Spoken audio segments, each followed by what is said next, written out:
I am going to be making a cardboard Iron Man suit, or at least it's mostly going to be cardboard. The majority, like, here's a face mask of an Iron Man suit. This one was too small. I do not remember what template I used for this Iron Man mask, but when I remember what template I use, I will post it on YouTube. You can search on YouTube. He has multiple tutorials on building an Iron Man suit. I'm not going to be doing a tutorial because an Iron Man suit is kind of large and that wouldn't work well for a tutorial. And I'm pretty sure half the people watching this don't really care about tutorials. So I'm not going to be doing a tutorial, but I will show like techniques that I use and different ways that I've gotten things to work and things that haven't worked and things that I've modified from the templates. So far I have made part of the boot, and I'm deciding I'm not going to do the boot and I'm just going to do the shoe. I'm just going to wear a shoe instead of, like, the cardboard is not going to be able to hold my weight. So I'm just going to do a shoe, and then I might put some cardboard around the shoe that somewhat looks like this. I'm using painter's tape to hold the things in place so that I can hot glue it. And that makes it a whole lot easier to hot glue things together. And I will be using 3D printing for some of this because, like, the motorization for the helmet and stuff are going to be hard to do with cardboard. So I'm going to 3D print it.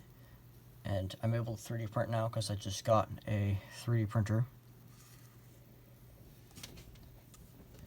And also, when you're making a cardboard Iron Man suit, you have to put epoxy on the cardboard before you spray paint it, or else it will soak the cardboard and it'll deform and not look good. So what I'm doing, instead of epoxying it, I might still have to epoxy it, I'm not sure yet, I'm still testing different things, but I will be using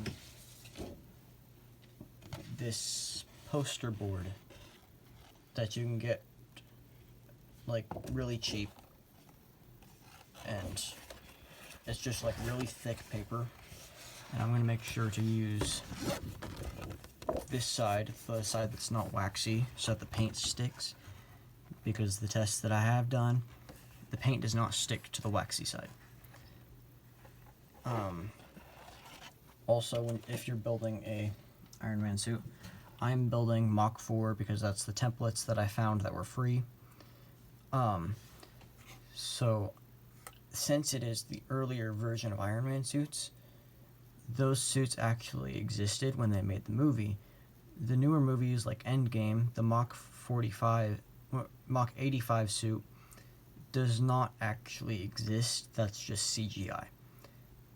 But the new, like the older suits that he's done, like Mach 2, even though that one's pretty easy to figure out what color it is, like Mach 3 and Mach 4, or like Mach 6, those were actual suits. So you can put, like, you can search on Google or something what colors they used and how they painted the suit, so that you can get your suit as exact as possible.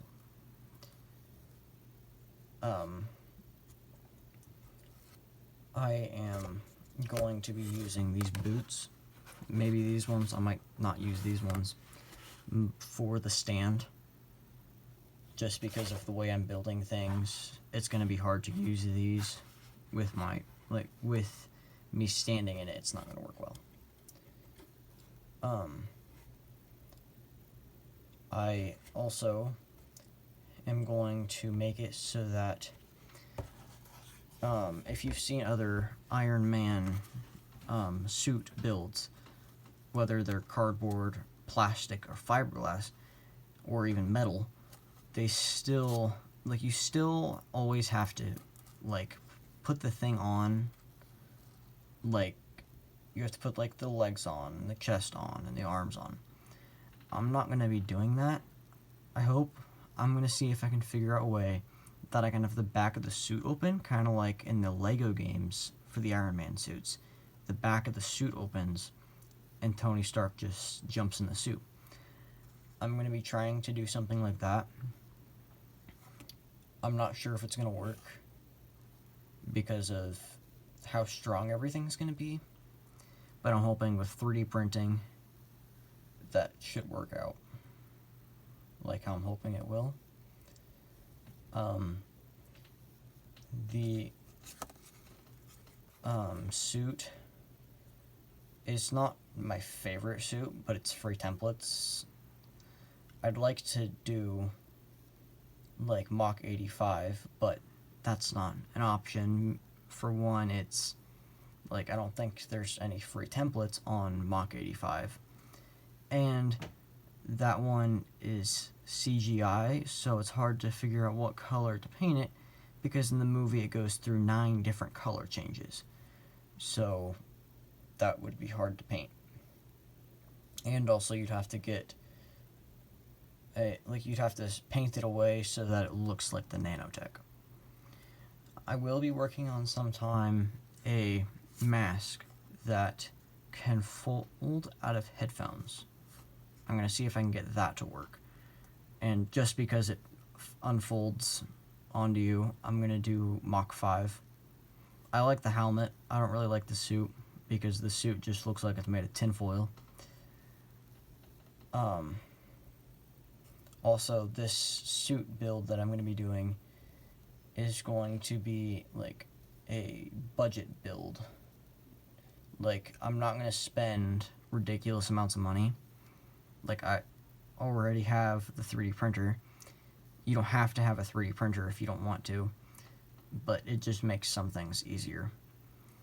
I'm starting with the legs of the suit, just so that, like, I would be building a helmet first, but I thought if I build this helmet first, I will probably do the helmet and get bored and not do the rest of the suit. But if I start on the legs, then I'd actually be challenging myself to do something, and then I have the helmet to look forward to, because that's the best part of the suit. So I'll probably do the helmet last, or I might not do it last. The hands are one of the hardest parts in an Iron Man suit, but I have built a few hands before, and they're somewhat hard with cardboard, but they're still doable. Things break a lot. I found out from a YouTuber named Frankly Built. He does 3D printing Iron Man suits. He just recently finished his Mach 39 Iron Man suit, and he's going to redo Mach 85, because that was his first suit and it's not doing great. So the hands that he uses, he has elastic bands on the backs of his, like, hands in his suit, so that just in case, like, you grab a doorknob or shake someone's hand a weird way, and your finger bends a weird way, because in the suit, your fingers would only be able to bend like that. You wouldn't be able to move your fingers around. So he uses elastic bands in the knuckles of it, so that if your finger turns a weird way, then it will still work and it won't just break off like the cardboard ones that I've done.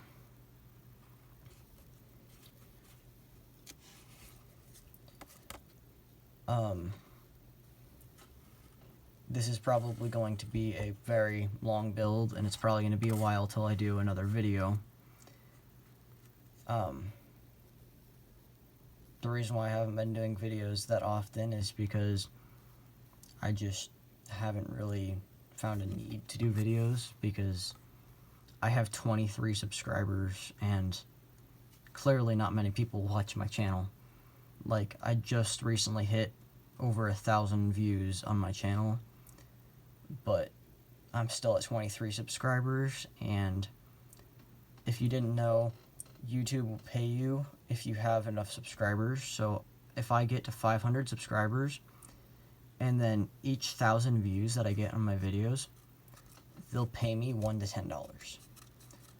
And I don't make much money, so that would help a lot with making full-sized Iron Man suits.